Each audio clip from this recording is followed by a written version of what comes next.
السلام عليكم، ازيكم مرة تانية؟ عاملين ايه في فيديو جديد؟ الفيديو النهاردة هكلمكم فيه عن وحش من وحوش ريلمي الجديدة اللي نازلة تكسر الدنيا بالمعنى الحرفي.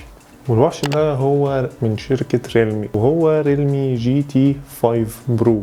التليفون ده فلاج شيب نازل بسعر مش فلاج شيب خالص، فلو انت جيمر بقى وبتحب الجيمز والكلام ده التليفون ده برشحهولك بقوة. واقول لك ليه دلوقتي انا برشحه لك بقوه. طبعا كعاده شركه ريلمي، اول ما تشتري التليفون وتفتح العلبه بتاعه التليفون هتلاقي فيها كل حاجه انت عاوزها. هتلاقي فيها الشاحن، هتلاقي فيها الجراب او سلك الشاحن طبعا، وشويه بقى الكتب والكتالوجات، الحاجات اللي احنا مش بنبص عليها دي. اول حاجه بقى هتلفت نظرك الجراب بتاع التليفون، تحس ان هو واخد نفس شكل الديزاين بتاع ظهر التليفون علشان ما تحسش باختلاف لما تيجي تحط الجراب. بصراحة التليفون زي ما احنا شايفين فخامة، والظهر بتاعه تحس ان هو مصنوع من الجلد، ولكن في الحقيقة هو متصمم من مادة السيليكون بوليمر. تدي حق شوية ان هو جلد، بس حاجة شيك. وتصميم الحلقة بتاعة الكاميرات فيها بروز شويتين تلاتة، بس ده بيتدارى لما تيجي تركب الجراب. وزن التليفون حوالي 218 جرام، تقيل شوية، والسمك بتاعه 9.2 ملي وتخين شوية كمان، وده هنعرف ليه قدام. للأسف الحاجة المؤسفة في التليفون ده ان هو مقاوم للماء والغبار بمعيار IP64، يعني لطرطشة الماء والغبار، يعني حاجات خفيفة كده، ما لو وقع منك في المية ممكن يتأذي. فدي بصراحة انا شايف ان هم كانوا صرفوا $2 3 زيادة علشان خاطر ياخدوا شهادة اعلى من كده، ويحطوا الحاجات اللي تخليك تقدر تستخدم التليفون وانت مرتاح. نيجي بقى للشاشة وتصميم الشاشة. الشاشة بتاعت التليفون دي جاية من نوع LTPO AMOLED بحجم 6.78 انش وبتردد 140 هرتز. والشاشة بتاعت التليفون ده فيها كيرفس من الجناب، فتحس ان الموضوع ايه، بص هو في ناس بتحب الكيرفس وفي ناس ما بتحبوش يعني، وصعب ان انت تلاقي له سكرينات في الفترة دي. بس مجمل الشاشة بتاعت التليفون ده شاشة ممتازة جدا، وهتاخد منها احلى صورة لو انت بتتفرج على اي محتوى. وللأسف تاني برضو مفيش اي اعلان رسمي عن اي طبقة حماية رسمية موجودة على الشاشة دي. الجميل بقى اللي معظم الناس بتقلق منه سطوع الشاشة. التليفون ده السطوع بتاعه فلاش، يعني بيوصل ل 4500 نيتس تحت اشعة الشمس. انت مشغل كشاف، فطبعا مش قادر اتكلم عن السطوع بتاع التليفون ده.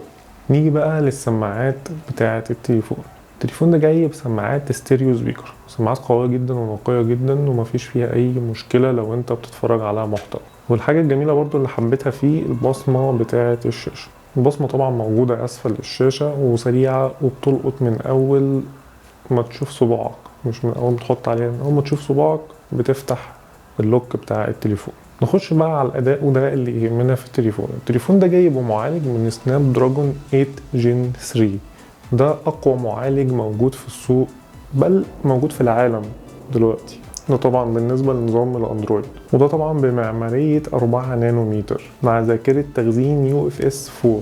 انت معاك موبايل طلقة، موبايل مفهوش اي مشكلة حرفيا. هتقعد تلعب جيمز عليه للصبح، مش هتحس حتى ان التليفون بيسخن منك. السخونة بتاعت التليفون ده بتتعالج حلو جدا، ده طبعا بفضل المعمارية بتاعت التليفون.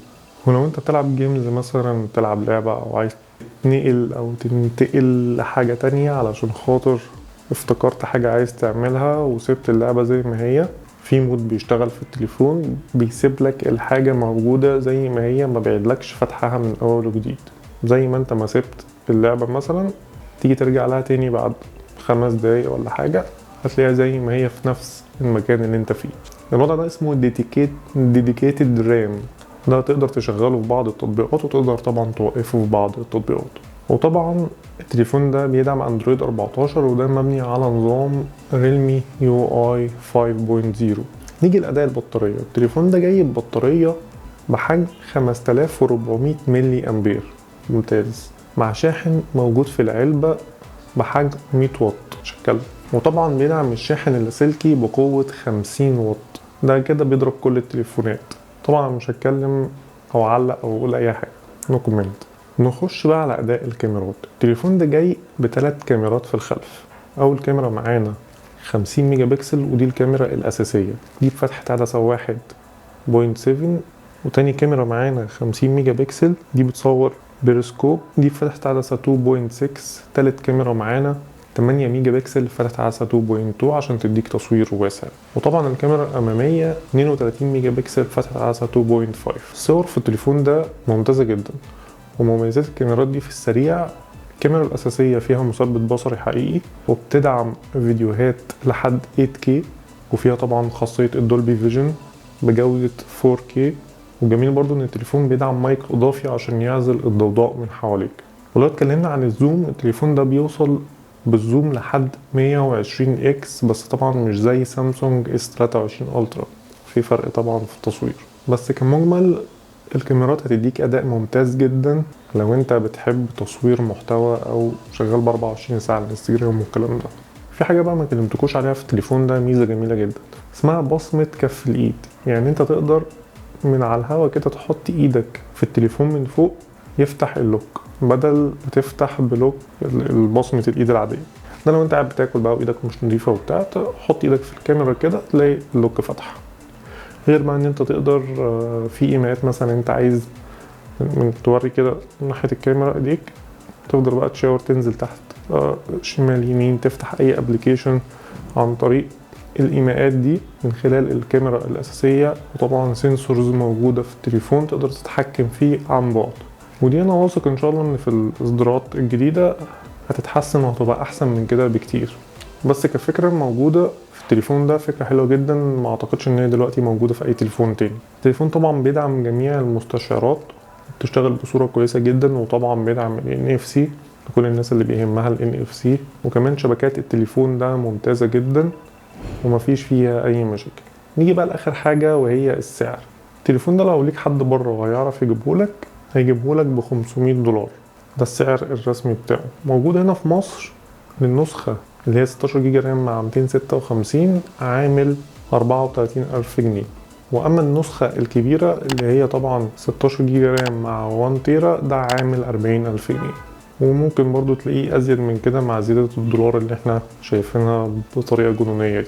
فنصيحتي لو انت ليك حد بره وعايز تشتري التليفون ده خليه يجيبهولك ارخص. كده اكون وصلت معاكم لاخر الفيديو، وان شاء الله اشوفكم في فيديو جديد. سلام.